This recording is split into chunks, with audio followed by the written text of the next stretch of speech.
Definitely, there were a lot of challenges with it because when you go to a private school, they're hella expensive, and when you're kids of an immigrant family, you just feel so out of place because like just the conversations that are happening and like the I guess the benchmarks of success or wealth are just so different beyond anything that you've ever encountered.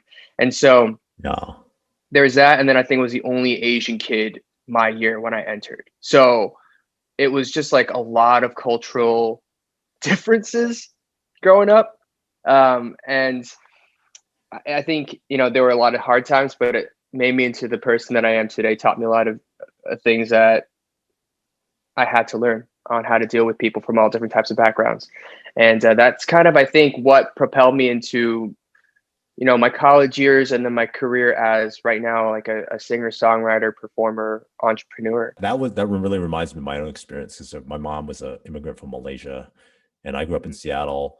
I'm a few years older than you, but I think you're my youngest brother's age. So I have two younger brothers. We all went to private school, Okay. and it was kind of like in Seattle. And I went to school with two Asian kids. And I'd love to like know, like, what were some of the tough parts for you of growing up? Um, or were there any, like, in terms of like kind of growing up as maybe a little bit of an outsider, or like growing up Asian in Atlanta? Um, I mean, I definitely there were. I mean, I think, I want to.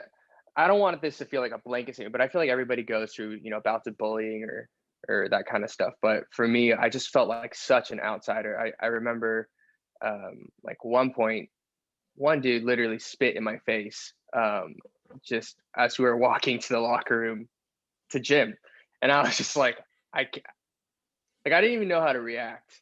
Um, Yeah. and I was just so jarred by the experience.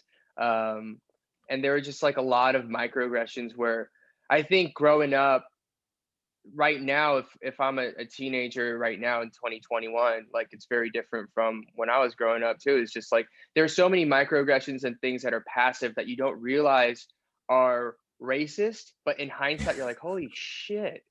Like, like Like, even just like I don't know. It was just like so many little things from just did like you the bring way dog I for look or lunch? Yeah. Or yeah, like, just like small where are you things. from? Yeah, I mean, it's just like I don't want to like understate it, but like at the same time, it just feels like so overdone. Like I feel like this is such a common experience, and like we've talked about it, and like it's important that we talk about it. But like it's even like, are you Chinese or Japanese? I'm like, I'm Korean. They're like, yeah, Swiss cheese. I'm like, okay, I don't even like. You sound like an idiot because you don't know that Korea is a country. Like, why is this funny? Like, it's just so many things where Yeah. I was I don't know. I think a lot of it, like, as it goes into survival mode where you're just like, you know what, I'm just gonna shut up and like do what I can the best I can so that I can get out of here. And for me, I think that kind of was, in I was never the smartest. I was never like the most athletic.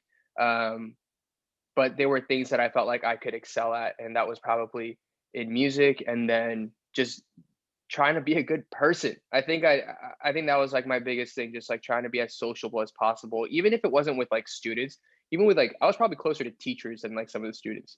But they were, always looking out for me, and it was kind of a way for me to figure out how to like handle the real world within this weird microcosm of people.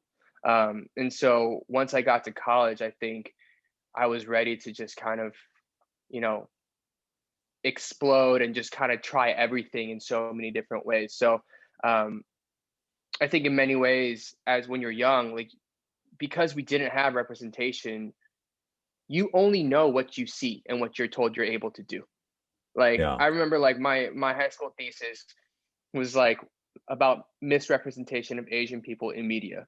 Um, this is like what 11th grade or 12th grade. I don't know what drew me to that, but clearly there were issues going on for me to write about that, about why like you know Jackie Chan and Lucy Liu and all these weird exoticized characters from the history of Hollywood really why should just that inform me as a person, that kind of thing. And so um, looking at my high school experience, it was a lot of things where I was just trying to get out, survive, once I got to college, I was like, okay, the world is mine. Let's try this thing all over again. And that's where I think I really had a great time. I really kind of fell into my stride and wanted to be an active participant in breaking down stereotypes and trying to over succeed, trying to outperform everybody, maybe in the ways that you have, so that people couldn't shit on me or that people couldn't, I could say F you to the naysayers.